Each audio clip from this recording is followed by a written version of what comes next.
হরে কৃষ্ণা।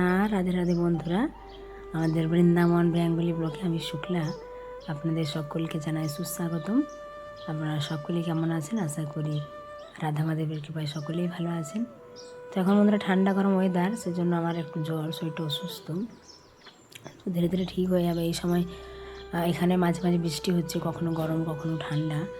তো এটা বন্ধুরা আজকে আপনাদেরকে দেখাবো, আমরা বৃন্দাবনে বাঁকি বিহারী মন্দিরের এক অদ্ভুত লীলা আপনাদেরকে শোনাবো। এবং বাঁকি বিহারী দেখুন, বলা হয় যে বৃন্দাবনে বাঁকি বিহারীজি না ডাকলে কেউ কিন্তু আসতে পারেন না। তো বাঁকি বিহারী মন্দিরে কেন বারবার পর্দা বন্ধ করা হয়, কেন মঙ্গল আরতি হয় না, তো কেন ঘন্টা বাজানো হয় না, এই বিষয়গুলো আজকে আপনাদেরকে বলবো। তো আপনারা বন্ধুরা পুরো ভিডিওটা দেখতে থাকুন প্রথম থেকে শেষ পর্যন্ত। এবং যারা আমাদের চ্যানেল নতুন, অবশ্যই আমাদের চ্যানেলটিকে সাবস্ক্রাইব করবেন। আর যারা বন্ধুরা বৃন্দাবনে আসতে চান, আমাদের এখানে থাকা, সকাল দুপুর রাত্রে 3 টাইম প্রসাদের ব্যবস্থা রয়েছে এবং দর্শনের সুব্যবস্থা রয়েছে, আপনারা যোগাযোগ করবেন। হরি বল। তো দেখুন বন্ধুরা, বলা হয় যে বৃন্দাবনে আসলে, বৃন্দাবনে যে সব থেকে যে মন্দিরের কথা সবার আগে সবার মাথায় আসে, সেটা হলো বাঁকি বিহারী মন্দির। কারণ বাঁকি বিহারী বৃন্দাবনে অনেক জাগ্রত মন্দির, অনেক ভিড় হয়। আমরা এটা গিয়েছিলাম একাদশীর দিনে সকালবেলা বাঁকি বিহারী এবং রাধা বল্লভ, আপনাদেরকে রাধা বল্লভও দর্শন করাবো আজকে। তো দেখুন বন্ধুরা, বলা হয় যে আমরা যেমন অনেক জানি যে অনেক বিগ্রহ অনেকে নির্মাণ করে, তাই না? কিন্তু বাঁকি বিহারী কিন্তু কেউ নির্মাণ করেনি, এটা হলো স্বয়ং প্রকট বিগ্রহ।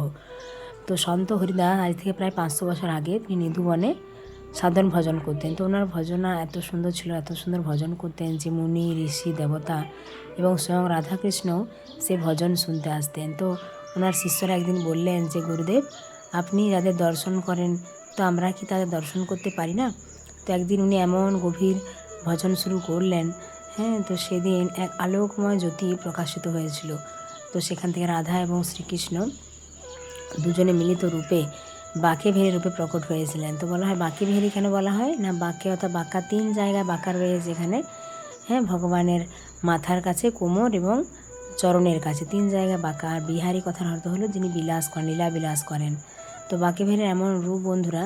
তো এখানে কেন বারবার পর্দা বন্ধ করা হয়, তো আপনাদেরকে সেই সমস্ত কিছু আজকে বলবো।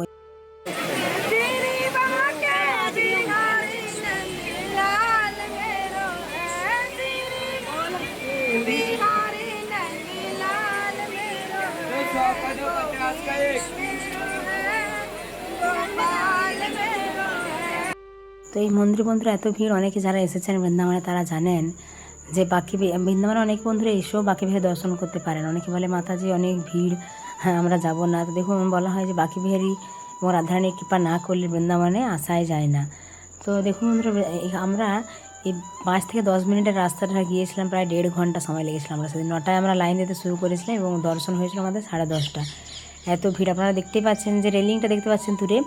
তো এই জায়গাটা যেতে আমাদের 2-3 মিনিট সময় লাগতো হেঁটে গেলে, কিন্তু আমাদের এই জায়গাটা যেতে প্রায় আধ ঘন্টার উপর সময় লেগেছিলো। এত ভিড়, 2 পা 4 পা করে সবাই এগোচ্ছে আর আমরা এগিয়ে এগিয়ে যাচ্ছিলাম। অনেক ভিড় হয়েছিল, আপনারা নিশ্চয়ই দেখতে পাচ্ছেন। তো বৃন্দাবনে বন্ধুরা এরকমই হয়, বাঁকি বিহারী মন্দিরে এরকম অনেক ভিড় হয়। তবে এখন এই যে একটা রেলিং আপনারা দেখতে পাচ্ছেন, এটা আগে ছিল না, কিছুদিন আগে করা হয়েছে। রেলিংয়ের মধ্যে 1 কি 2 জন পাশাপাশি দাঁড়িয়ে থাকছে, এইভাবে একদম ভগবানের সামনে যাওয়া যাচ্ছে। সেজন্য আগের তুলনায় ভালো, কয়েক মাস আগে যেটা ছিল এত ভিড় হতো, ডান দিকে একবার সবাই ঠেলে দিত চলে যেত, আবার বাঁ দিকে একবার ঠেলে দিত, একবার সামনে, এরকমভাবে হতো।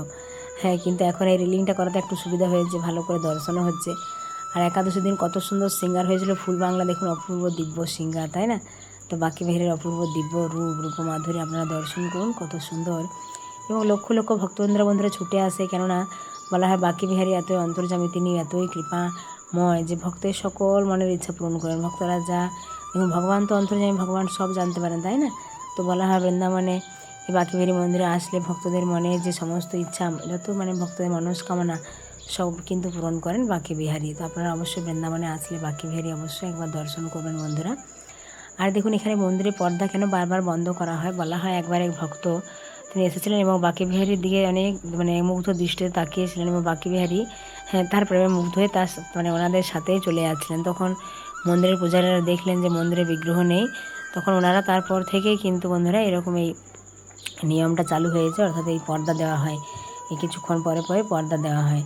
আর মন্দিরে কেন ঘণ্টাধ্বনি বাজানো হয় না, কারণ বাঁকি বিহারীকে ছোটো বালক রূপে পুজো করা হয়, সেবা করা হয়। তো সেজন্যই জোরে ঘণ্টা বাজানো হয় না, মঙ্গল আরতি হয় না। কেন না, বলা হয় যে বাঁকে বিহারী যেহেতু নিধুবনে রাত্রিবেলা রাসলীলা করেন, তো ভোরবেলা বিশ্রাম নেন, সেজন্য এখানে মঙ্গল আরতি হয় না। অনেক সুন্দর লীলা রয়েছে বাঁকে বিহারীর, অপূর্ব লীলা। ভক্তদের সাথে কত লীলা করেন, ছোট বালক রূপে অনেক সময় তিনি ভক্তদের সাথে লীলা করেন। তো এরপরে বন্ধুরা বাঁকে বিহারীর দিব্য রূপ দর্শন করে আমরা যাচ্ছিলাম রাধাবল্লভ মন্দিরে। তো আমরা ওখানে মালা নিয়ে নিয়েছিলাম, আপনাদের দেখালাম বাঁকে বিহারী মন্দিরে আমরা ভগবানকে মালা দিয়েছিলাম। সামনে পূজারীরা থাকে, দেওয়ার সুযোগ রয়েছে। আর তারপরে এসলাম রাধাবল্লভ মন্দির। তো বলা হয় দেখুন বাঁকে বিহারীর যেমন রাধা কৃষ্ণের মিলিত স্বরূপ প্রকট বিগ্রহ, সেরকম রাধা বল্লভও কিন্তু বন্ধুরা প্রকট বিগ্রহ। রাধা বল্লভও একসাথে, রাধারানী এবং কৃষ্ণের মিলিত বিগ্রহ রাধা বল্লভ। তো রাধা বল্লভের পাশে যেটা রয়েছে দেখবেন, আপনাদেরকে দেখাবো। বলা হয় রাধারানীর স্বরূপ সেখানে শৃঙ্গার করা হয়। তো দেখুন এখানেও রাধাবল্লভ মন্দিরও বন্ধুরা বলা হয় এই যে আমি একটা পদ্ম ফুল নিয়ে নিয়েছিলাম তুলসীপত্র দিয়ে, কারণ বলা হয় পুরুষোত্তম মাসে ভগবানকে পদ্ম ফুল অর্পণ করলে অনেক ভালো। তো এমনিতে তো অন্য দোকানে পাওয়া যায় না, বাঁকে বিহারী মন্দির, রাধাবল্লভ এইসব মন্দিরের কাছে পদ্ম ফুল পাওয়া যায়। তো আমি একাদশীর দিন দেখলাম যে অনেক সুন্দর পদ্ম ফুল রয়েছে, লাল পদ্ম। তো ভগবানের জন্য নিয়ে নিয়েছিলাম, রাধাবল্লভের জন্য। তো রাধাবল্লভ এখানে দেখুন কত ভক্তবৃন্দ আসে। তো এই বৃন্দাবনে রাধাবল্লভকে নিয়ে এসেছিলেন কিন্তু হরিবংশ, রাধাবল্লভ প্রকট বিগ্রহ। দেখুন বন্ধুরা, আমরা অনেক সময় দেখি যে মন্দিরে, আমি সেদিনেই রাধাবল্লভ মন্দিরে গিয়ে দেখলাম একজন মানে ভগবানের দিকে পেছন ফিরে ফটো তুলছে। তো আমি তাকে সাথে সাথে বারণ করলাম, এরকম হয় বন্ধুরা, অনেকেই জানে না।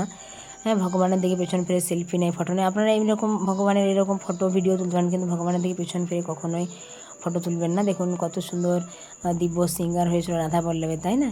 আর আপনারা বন্ধুরা রাধাবল্লভের বাম সাইডে যে দেখছেন লাল রঙের বস্ত্র পরিধান করানো রয়েছে, যে সিঙ্গার করা রয়েছে, মাথায় মুকুট রয়েছে, এটা হলো রাধারানীর স্বরূপ। বলা হয় রাধাবল্লভের মধ্যেও রাধা কৃষ্ণ একসাথে রয়েছেন।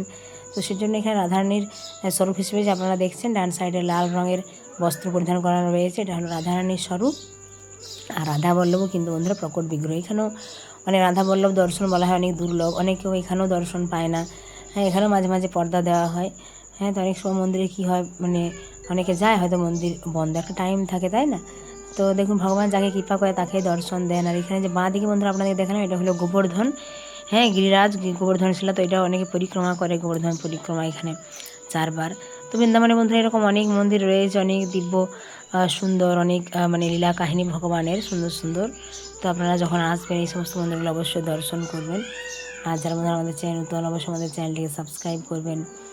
আর যারা দর্শনের জন্য আসতে চান আমাদের এখানে 5 দিন 7 দিনের জন্য, তো আপনারা গ্রুপ করে আসবেন। অনেকে 1 জন 2 জনে তো হয় না বন্ধুরা, আপনারা 5 জন 7 জন 8 জন 10 জন এরকম গ্রুপ করে আসলে ভালো। আমরা সমস্ত মন্দিরগুলো দায়িত্ব নিয়ে আপনাদেরকে সুন্দর করে দর্শন করিয়ে দেবো। তো সকলে বন্ধুরা ভালো থাকবেন, সুস্থ থাকবেন। আর ভগবানের সেবা পূজার সঙ্গে অবশ্যই জড়িত থাকবেন, তাহলে ভগবান কৃপা করবেন। তখন বৃন্দাবনে আসতে গেলে মনের মধ্যে কিন্তু সেবা ভাব, ভক্তিভাব এগুলো থাকতে হবে। ভগবানের প্রতি যদি পূর্ণ আত্মসমর্পণ আপনারা হন এবং ভগবানের প্রতি প্রেম, ভক্তি, ভালোবাসা এগুলো থাকে, তবেই কিন্তু আপনারা বৃন্দাবনে অবশ্যই আসতে পারবেন। তো সকলে প্রেম শুনুন, রাধে রাধে।